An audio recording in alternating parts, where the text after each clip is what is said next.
Kasih karunia dan damai sejahtera dari Allah Bapa kita dan dari Tuhan Yesus Kristus melalui karya Roh Kudus menyertai saudara sekalian. Bersama-sama kita kembali di dalam renungan harian klasis Gereja-Gereja Kristen Jawa Semarang Timur. Saat ini bersama-sama kita merenungkan sabda Tuhan yang terambil dari 1 Korintus 12 ayat 12 sampai 26. Demikian sabdanya. Karena sama seperti tubuh itu satu dan anggota-anggotanya banyak, dan segala anggota itu sekalipun banyak merupakan satu tubuh, demikian pula Kristus. Sebab dalam roh, satu roh kita semua, baik orang Yahudi maupun orang Yunani, baik budak maupun orang merdeka, telah dibaptis menjadi satu tubuh, dan kita semua diberi minum dari satu roh.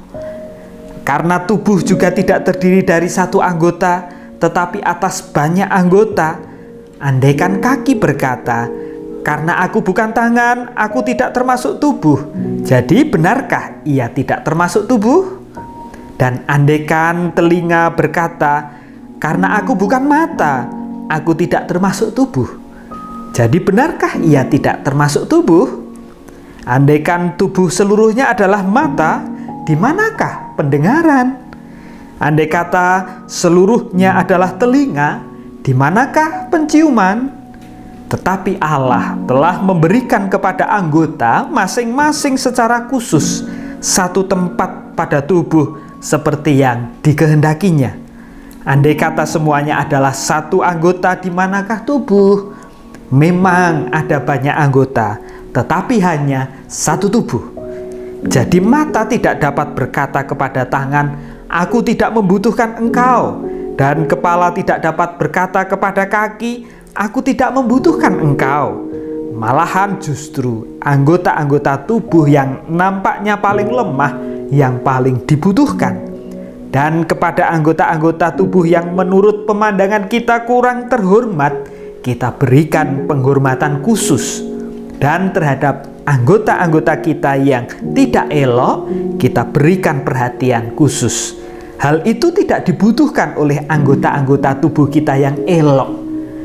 Allah telah menyusun tubuh kita begitu rupa sehingga kepada anggota-anggota yang tidak mulia diberikan penghormatan khusus, supaya jangan terjadi perpecahan dalam tubuh, tetapi supaya anggota-anggota yang berbeda itu saling memperhatikan.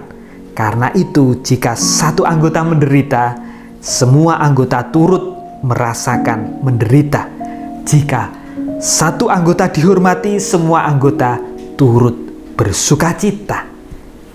Bapak, Ibu, dan Saudara yang terkasih, pada sebuah ukiran gambar di Candi Borobudur, tampaklah seekor angsa yang tampan dan anggun.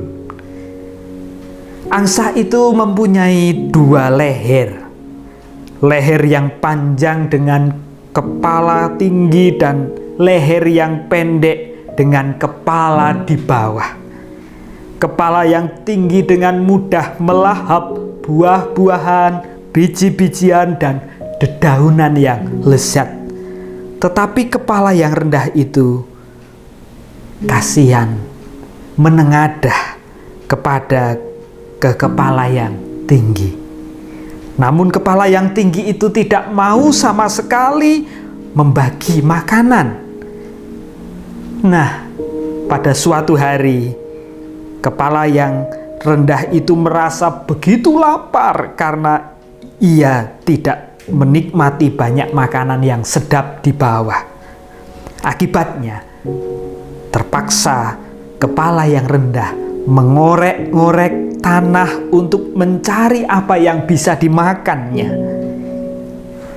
Ia hanya menemukan akar-akar, lalu dimakanlah akar itu.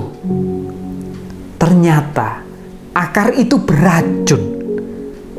Racun itu masuk ke dalam perut angsa, dan tak lama kemudian angsa yang rendah kepala yang rendah maupun kepala yang tinggi sama-sama tergeletak di tanah. Tragis dan mengenaskan. Kalaupun seandainya di antara kepala yang tinggi dan kepala yang rendah itu mau saling memperhatikan, bersimpati, dan terlebih berbagi, berempati, share, be compassion, berbela rasa, maka tidak akan terjadi peristiwa yang naas tersebut. Jika satu dengan yang lainnya saling memperhatikan, maka akan ada sukacita yang terjadi.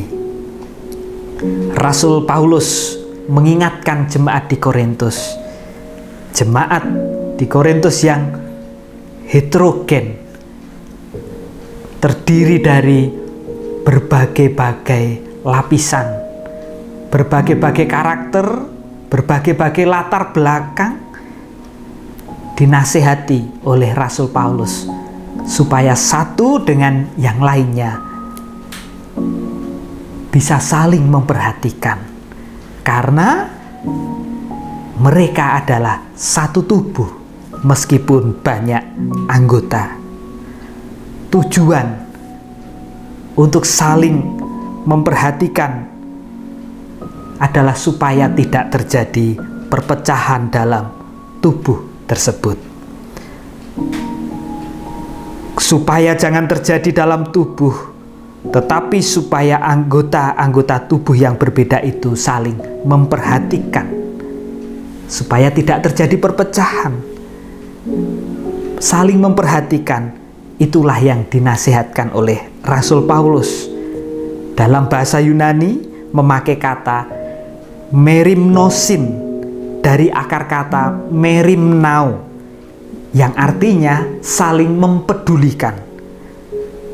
Hal itu nampak di dalam ayat-ayat yang sebelumnya, di mana anggota tubuh yang kuat memperhatikan yang nampaknya lemah. Anggota tubuh yang berharga memberikan penghargaan kepada yang dianggap kurang berharga, dan anggota tubuh yang dirasa kurang elok diperhatikan supaya menjadi lebih elok.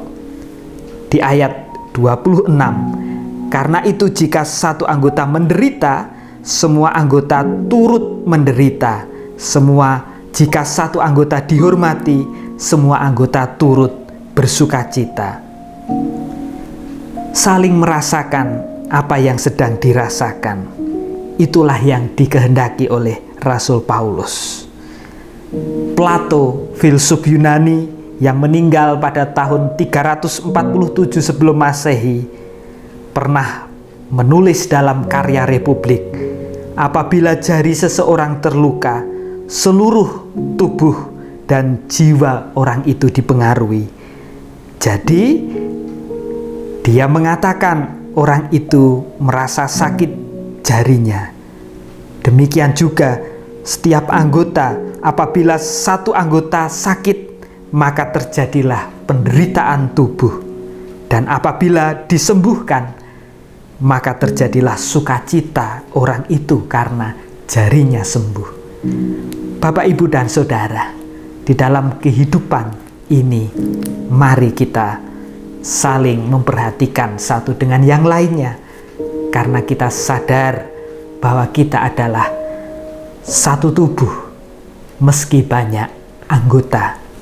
Tuhan memberkati. Amin.